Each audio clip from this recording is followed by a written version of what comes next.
Je reviens avec vous sur le principe du Kundalini Yoga. Je crois que c'est important de vous donner quelques fondamentaux sur ce yoga qui est très complet. C'est à lui-même, à lui seul, je veux dire, il représente toutes les facettes en fait d'un diamant. C'est le yoga qui permet de parvenir le plus rapidement, en tout cas, à un état de transformation, d'illumination, d'éveil de la conscience, bien sûr, si on pratique tous les jours à peu près entre 1 heure à 2 heures, qu'on est vraiment assidu. Voilà, on va éveiller la Kundalini, qui est le nerf de l'âme, notre conscience.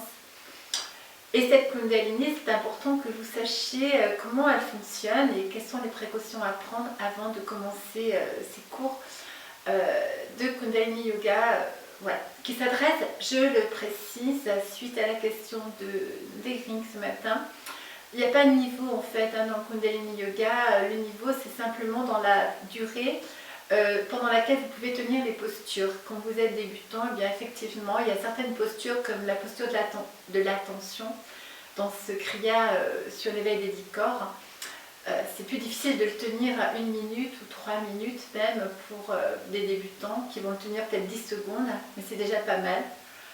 Cela ouvre le chemin de l'apprentissage de ces postures de 10 secondes à 3 minutes, vous imaginez. Donc c'est vraiment dans la durée pendant laquelle vous pouvez tenir les postures que s'élève, enfin que s'inscrit en tout cas le niveau, si on peut parler de niveau, parce qu'il n'y a pas de niveau en fait.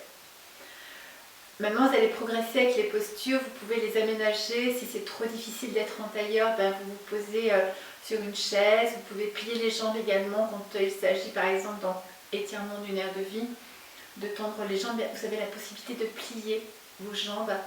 Vraiment faire très attention à ce que votre corps permet de faire et ne vous permet pas de faire aussi. Respectez vraiment votre véhicule. On n'en a qu'un, il est précieux. Être à l'écoute de son corps, c'est vraiment être à l'écoute de son cœur aussi. Et c'est l'esprit du yoga en général. Alors il y a deux forces en fait, pas qui s'opposent mais qui se complètent admirablement bien. C'est le principe de la dualité.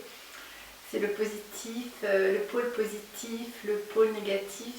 La force positive, la force négative, tout cela c'est le courant électrique, hein, c'est le principe du courant électrique, le plus, le moins.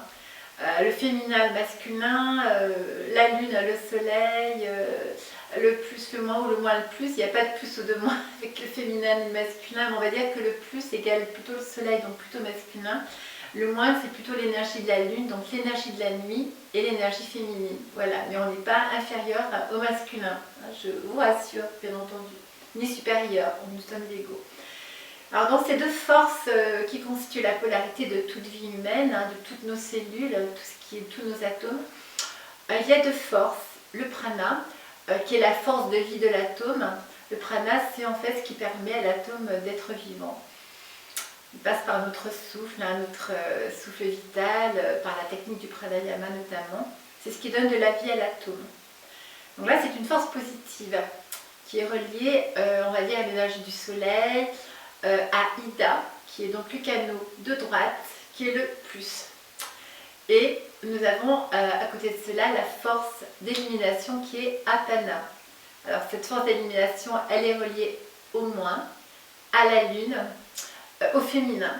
Voilà, donc il s'agit en fait de faire en sorte que ces deux énergies, ces deux forces, pranique, prana et apana, fusionnent à un moment donné, se rencontrent pour engendrer une chaleur, qui est la chaleur de la Kundalini, dans le canal vertébral central appelé Sushumna.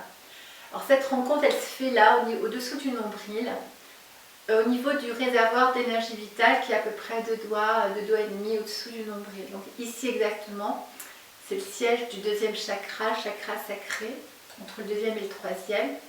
Et c'est également le chakra qui correspond à la 4e vertèbre. Voilà.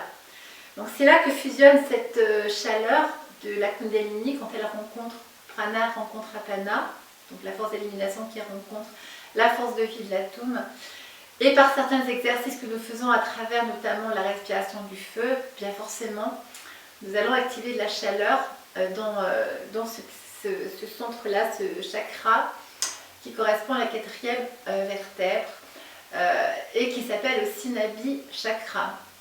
Alors, il faut savoir que la Kundalini, c'est notre énergie sacrée, vitale, c'est notre feu intérieur, notre nerf de l'âme, qui est levé en 3 cercles et demi comme un serpent, mais c'est pas un serpent, dans le chakra inférieur, le plus bas, qui se situe au niveau du rectum. Premier chakra, chakra racine, qui est relié à la terre. Donc la Kundalini fait 3 cercles et demi. Kundal, ça veut dire boucle de cheveux de l'être aimé. Kundal, voilà, ça ne veut pas dire serpent. Et on va réveiller en fait cette Kundalini, la faire monter au niveau du nombril, grâce à la respiration du feu en particulier, mais aussi parce qu'on va tirer à un moment donné Mula Bandha, le Mula Bandha ou Uddiyana Bandha, et Apana, Prana vont se fusionner à cet endroit-là. On va maintenir le souffle à l'inspire, on va tirer Mula Bandha, on garde, et après on relâche.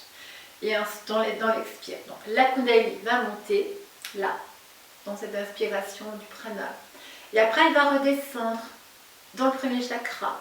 Et elle va remonter au niveau du nombril. Tout se fait ici. Hein. C'est ce qu'on va appeler le canal de réserve.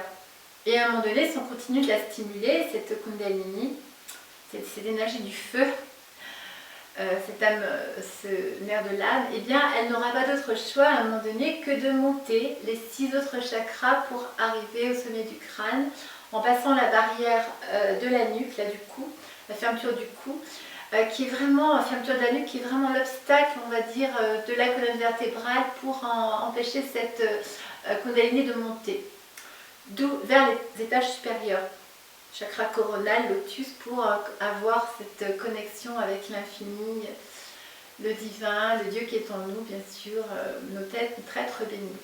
Et on doit toujours avoir comme précaution à prendre, c'est d'avoir la tête bien droite, étirer le cou, le dos complètement aligné avec le cou, afin de permettre à cette énergie, quand elle va s'éveiller, cet éveil de la Kundalini, bien de pouvoir traverser en ligne droite le canal central Sushumna, vertébral, sortir par le chakra coronal qui se trouve tout là-haut, au-dessus de la glande pinéale. Voilà, donc je voulais vous donner ces informations et je vais vous donner quelques indications maintenant sur la respiration du feu, puisque tout va passer notamment par la respiration du feu et Mula Bandha.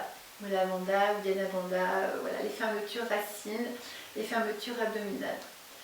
Alors maintenant, je vous invite à vous préparer pour cette séance sur la respiration du feu que je vais vous expliquer maintenant en détail. Merci de votre écoute. Il me semblait important de vous donner ces indications et je vous en donnerai d'autres dans un prochain webinaire. Allez, à tout de suite, je vous retrouve pour la respiration du feu.